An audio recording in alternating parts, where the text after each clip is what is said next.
Okay, so now I've got the Cuban look down pack. I've got my cigar. Now Havana City.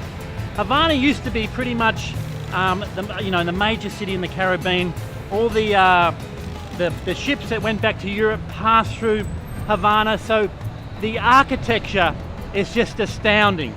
And given the embargo and the recent history of Cuba, it's like this surreal situation where you've got these ancient cars, ancient American cars from the 40s and the 50s, these beautiful old buildings which are just falling into disrepair. But it's such an exotic and surreal place to be. I've never seen anything like it. It's a photographer's dream. We're just going to go now and get some change, and that we better move. Oh. And that's really interesting too, because there's two currencies in Havana, or in Cuba.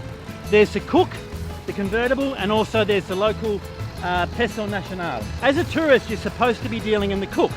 So one cook is about 24, 25 pesos. The pesos, with the pesos you can buy food on the streets, but for most, goods like alcohol, imported goods, you need the cook.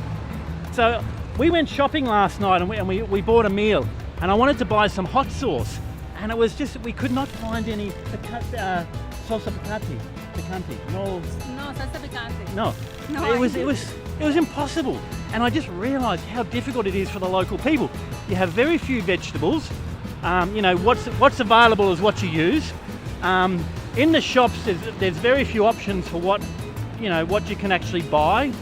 So it's a very tough situation for the local people. They have very little disposable income. Now, one thing you will find is, as a male traveller, if you're walking around like at night or whatever, there is like prostitution, but the girls are very open about it, and if they are doing that, they do tell you.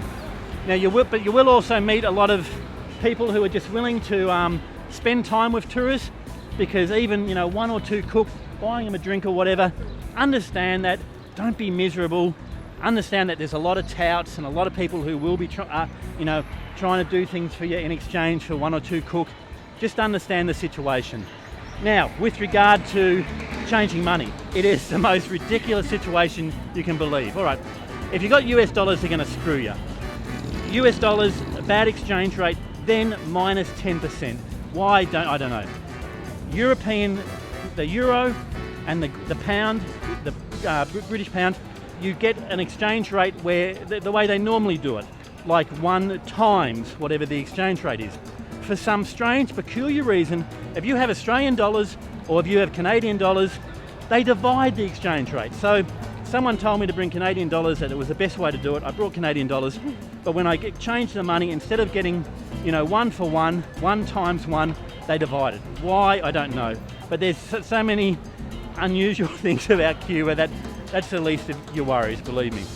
Now, after being in a place like Guatemala or Mexico, you get a little bit of a shock when you arrive in Cuba, because things can be a little bit pricey for tourists. For example, I've been staying at a Casa Particular. Pretty much the cheapest you can get a Casa Particular for is about 25 cooks. So similar to, let's say, about $25, maybe a little bit more. So, and there's not really any other options.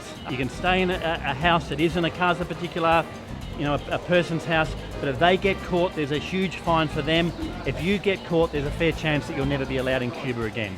Now, there's two currencies working, but there's like two rates. There's a tourist rate and the local rate. For example, we went to a restaurant and they had the Española menu and they had the English menu. Now, on the Española menu, some pescado was five cook. On the English menu, 15. I mean, 3 times as much. The same with taxi. We're going to get a taxi later.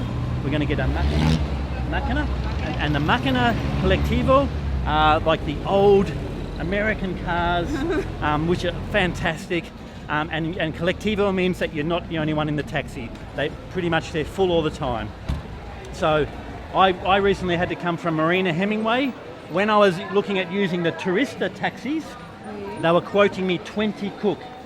The same price in a máquina taxi, maybe 150, 1 cook 50, 1 cook 5. So you know, 20 to 1. See, here we go. So this is what I love about Cuba too. Everywhere you go, there's restaurants, there's music on the streets. It's just fantastic. And really top quality musicians too, everywhere. And age isn't a problem. A lot of these guys are well into their 80s and still rocking it.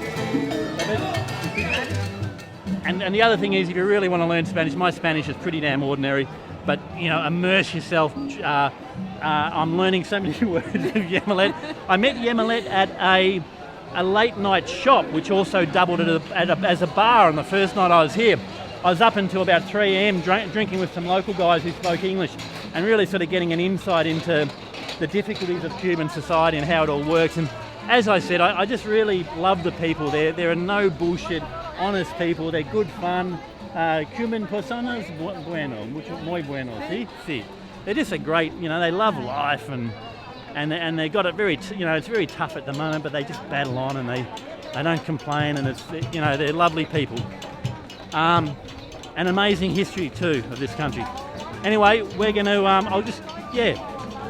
we'll change some money and then we'll head out to Pina del Rio. No, amor, Arroyo Naranjo. Arroyo Naranjo. Okay. No, Pina del Rio.